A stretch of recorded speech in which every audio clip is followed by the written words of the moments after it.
Sébastien Lavallée, j'ai 43 ans, bientôt 44, là, dans même pas quelques jours, c'est mon anniversaire. Je suis papa d'un petit garçon de 5 ans, j'habite Main-sur-Loire et je suis licencié au club de Main-sur-Loire depuis 1988.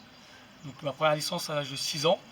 Je suis éducateur depuis 2005 et depuis 2025, je suis salarié à plein temps à l'Étoile Sportive Main-Bôle, qui est la fusion entre les deux communes de Main-sur-Loire et de Bôle, qui sont collés à même pas 2 km. Je suis devenu éducateur en 2005 parce que l'entraîneur senior de l'époque voulait des éducateurs qui soient issus de l'équipe première aux réserves. Donc moi j'étais en équipe première à ce moment-là et il voulait que les éducateurs soient identifiables et qu'ils fassent partie du club. On était un bon groupe de jeunes, voilà, pouvoir avoir sauté le pas en même temps. Donc ça nous a permis d'être tous ensemble et de partager ça. Cet éducateur-là, c'est Gilles Saint-Jean. Je le mets un petit peu à l'honneur là parce que c'est lui qui m'a poussé à être éducateur. Au départ, c'était pas forcément une vocation. Et la vocation, elle est arrivée petit à petit. Je savais que j'avais envie de transmettre. Je savais que j'avais déjà en tant que joueur, je posais beaucoup de questions au coach. J'avais une compréhension du jeu et j'aimais comprendre ce que je faisais. Mais je peux pas dire que le premier entraînement, c'était une vocation. C'était plus pour dépanner. Et puis après, évidemment, je me suis pris au jeu et c'est devenu une vocation, une passion.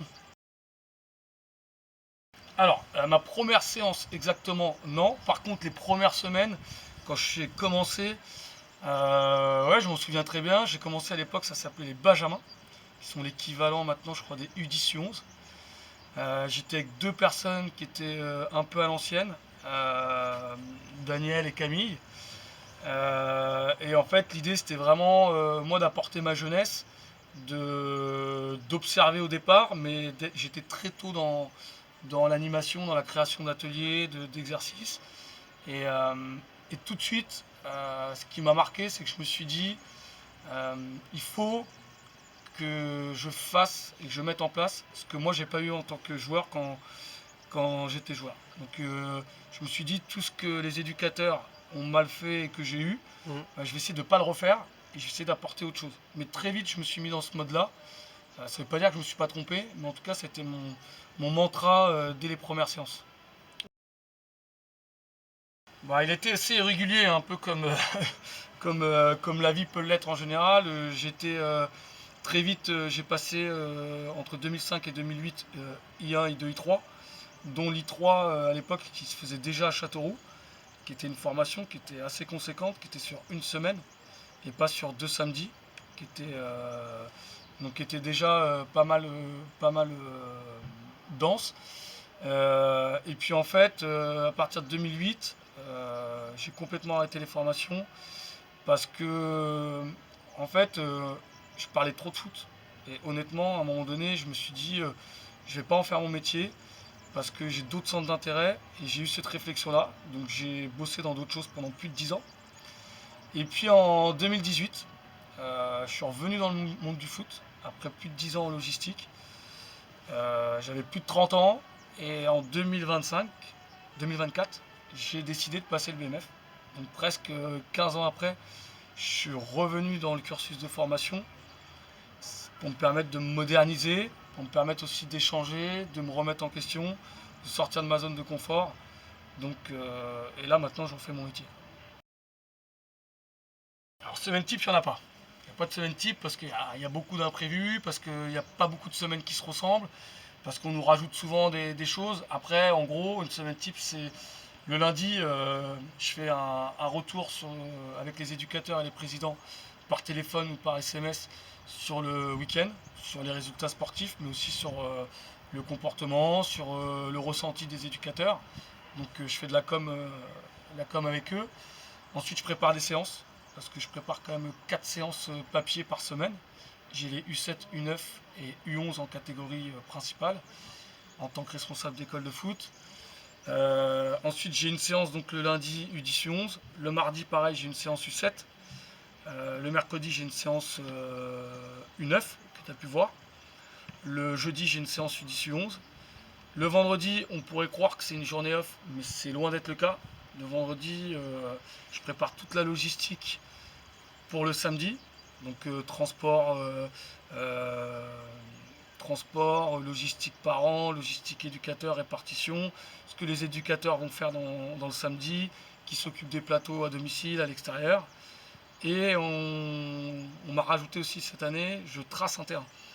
Donc je ne le trace pas toutes les semaines, mais une fois ou deux par mois. Je fais du traçage de terrain. Et je me sers aussi du vendredi pour faire d'autres choses, c'est-à-dire créer des outils pour les éducateurs et faire encore des séances, avoir des séances d'avance. Et le samedi, c'est place à l'action, plateau le matin à domicile ou à l'extérieur et match foot à 8 ou foot à 11 l'après-midi. Je peux faire de l'arbitrage aussi, dépanner, remplacer les absences. La partie invisible du métier d'éducateur, ça va être tout ce qui est préparation papier. En fait, quand on arrive sur une séance, les enfants, ils arrivent, tout est installé, la séance a été envoyée aux éducateurs.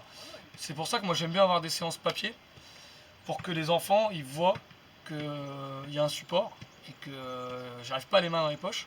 Les parents le voient un peu moins, mais je pense qu'ils se rendent compte quand même du travail par rapport à ma présence. Je suis quand même très très présent sur les terrains. Après, vraiment cette année, ce que j'avais sous-estimé, c'était la com générale, la communication et la logistique. C'est hyper chronophage. Le téléphone, les parents qui vont appeler à des heures un peu tardives, le management de l'équipe éducative, la relation avec les présidents où je dois bien sûr rendre des comptes et puis leur faire des retours. Donc toute la partie, on va dire, logistique, c'est quand même la partie invisible qui est en plus un petit peu, on va dire, chronophage et qui n'est pas vraiment mon cœur de métier à la base. Ouais, à 90%, ça s'est passé comme j'imaginais. Après, comme je te l'ai dit en aparté, moi je suis exigeant, donc il y a toujours des points à régler, à ajuster, à améliorer. Après, là, on était quand même sur une séance où la priorité, comme je t'ai dit, c'est la sécurité des enfants, la posture des éducateurs et puis surtout le temps de jeu effectif. Là, j'ai estimé que sur un temps de jeu effectif, on était bien. Sur 1h30, on a joué entre 1h10 et 1h15. Les rotations étaient assez rapides. Mais c'est dû aussi à la présence quand même de 6 éducateurs pour 20 enfants. C'est très très confort. C'est un luxe. Alors, c'est une question intéressante et j'ai envie de dire que ça dépend même pas de la catégorie, puisque j'ai entraîné toutes les catégories. Moi j'aime bien, en fait, je fais un parallèle avec la vie, j'aime bien quand c'est équilibré. Donc en fait j'aime bien l'équilibre entre le travail, c'est-à-dire vous les enfants et les jeunes ils viennent pour progresser, il y a un objectif, c'est la progression, et puis le plaisir. C'est-à-dire que le plaisir, l'enfant il doit prendre du plaisir et comment en étant épanoui, en étant dans un climat de confiance. Et vraiment c'est cet équilibre que je recherche en permanence.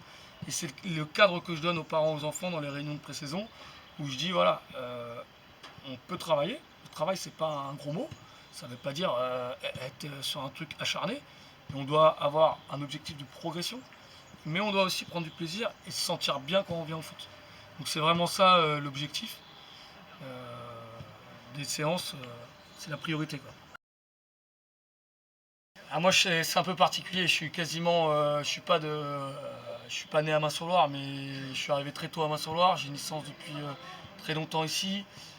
Dans le milieu associatif de Main-sur-Loire, je suis très présent, j'ai été animateur en centre aéré, je me suis occupé du local ado, j'ai aussi été surveillant au collège et en lycée, donc en fait je baigne avec les ados et les enfants depuis maintenant 20 ans.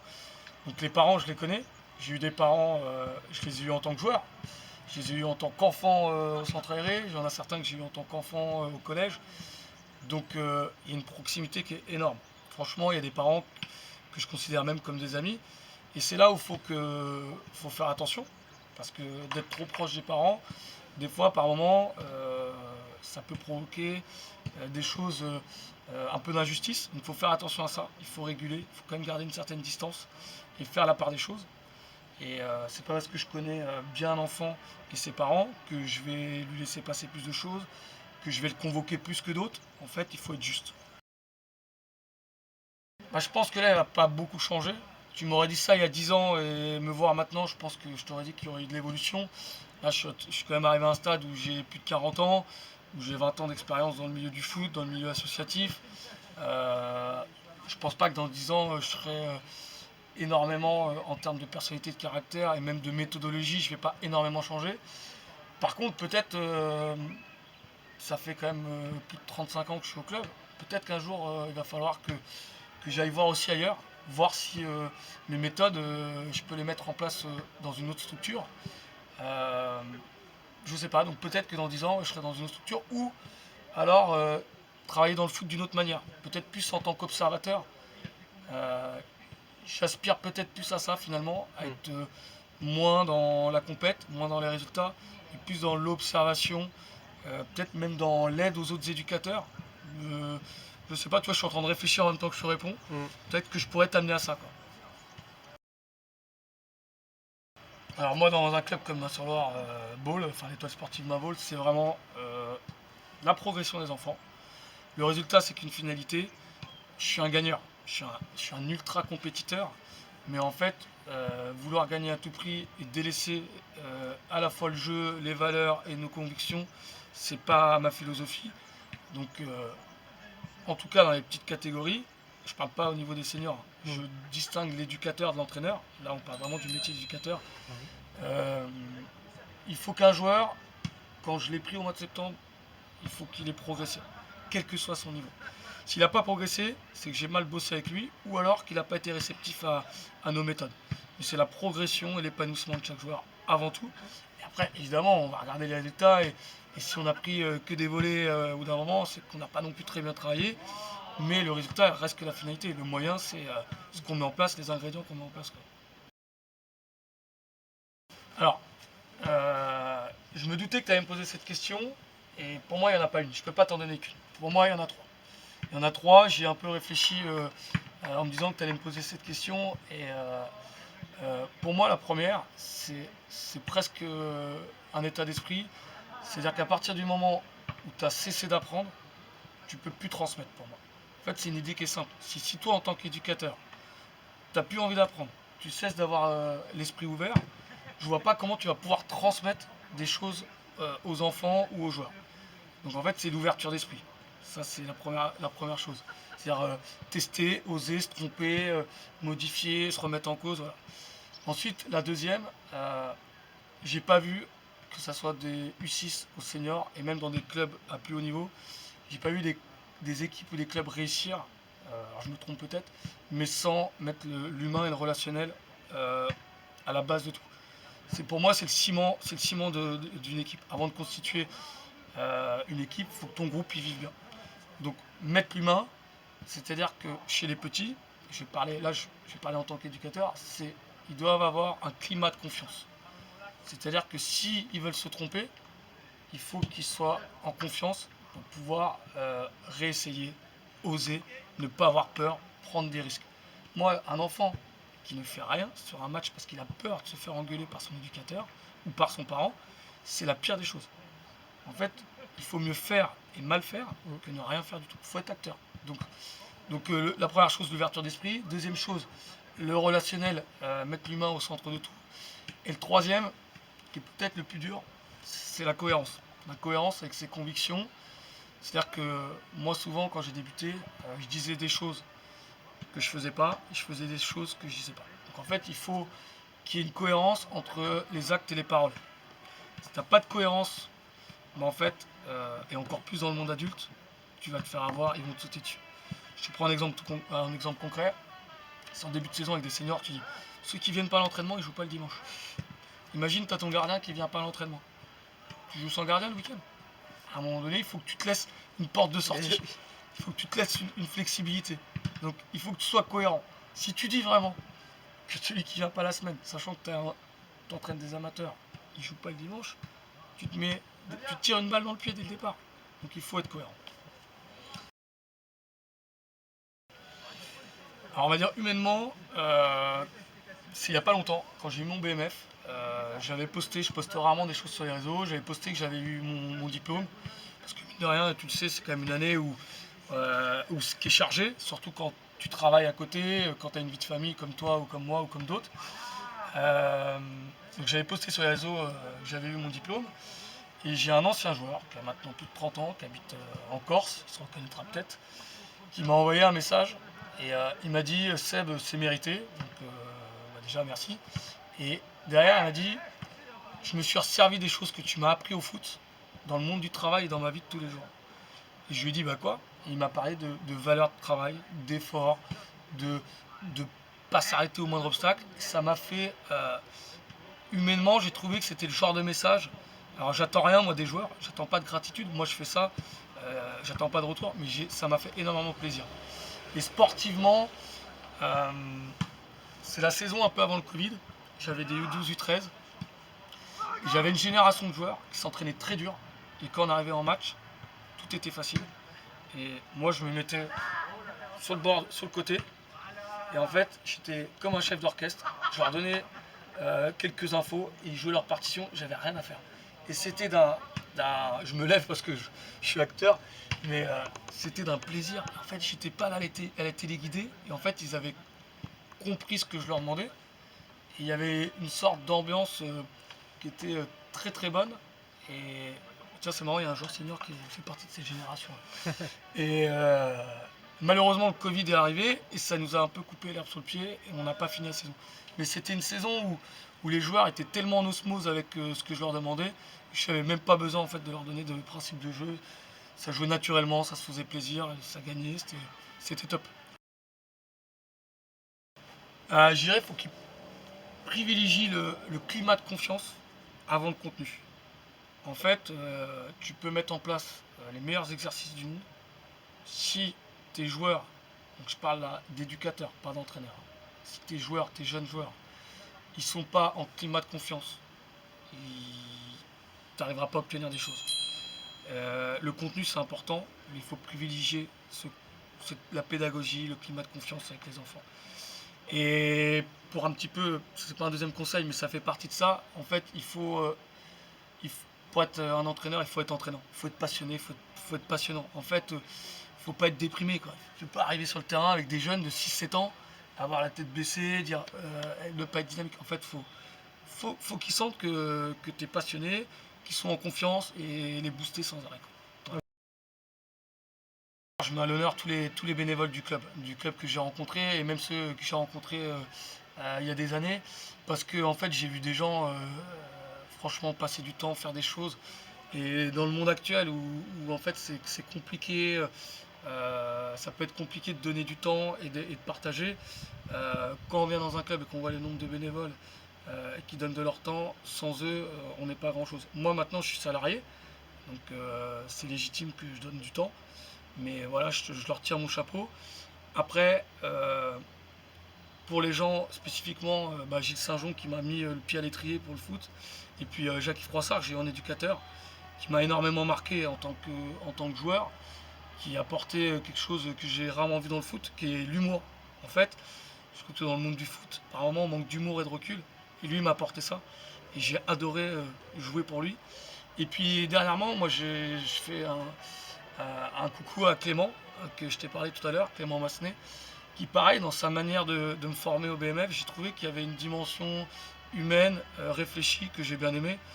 Et là, il va prendre la Nationale 2, enfin Nationale 1 maintenant de Châteauroux. Donc voilà, je lui envoie un petit message. Et sinon, globalement, par rapport au foot, moi, le foot, c'est ma vie depuis tout petit. Et j'ai toujours dit, montre-moi qui tu es sur le terrain, je te dirai qui tu es dans la vie. Quelqu'un qui est batailleur sur le terrain, dans la vie, c'est un guerrier. Quelqu'un qui est nonchalant sur le terrain, très souvent dans la vie, il est nonchalant. Donc il y a vraiment le foot et la vie, c'est lié. Et c'est un sport qui, collectivement, c'est un sport collectif, mais pour moi, j'y crois, chaque individu peut exister, différent. Moi, j'ai joué avec des gens d'origine différente, des gens qui avaient des statuts sociaux différents. Quand j'étais senior, j'ai joué avec des médecins, des gendarmes, des militaires, des plombiers, des chômeurs, des étudiants, des gens qui ont des enfants, pas d'enfants. Quand tu as le collectif et que tu joues pour le même maillot, franchement, c'est pour moi c'est le bonheur ultime. Et je finis en mettant en avant mon frère. J'ai joué avec mon frère depuis l'âge de 6 ans. C'est mon frère jumeau. On s'est frité sur le terrain. On a joué longtemps ensemble. Je l'ai même entraîné. On a toujours joué ici tous les deux. C'était franchement des moments où des fois c'était la guerre entre nous deux. Mais je pense que en vieillissant, on retiendra que qu'est-ce qu'on s'est amusé et on en a fait voir des vertes et des pas mûres au coach, mais on s'est énormément amusé, quoi. En tout cas, merci beaucoup. Merci à toi aussi, Seb, Clemens, et merci pour l'accueil. pour ta proximité. Ah bah Merci oui, beaucoup. merci beaucoup. Merci. Allez.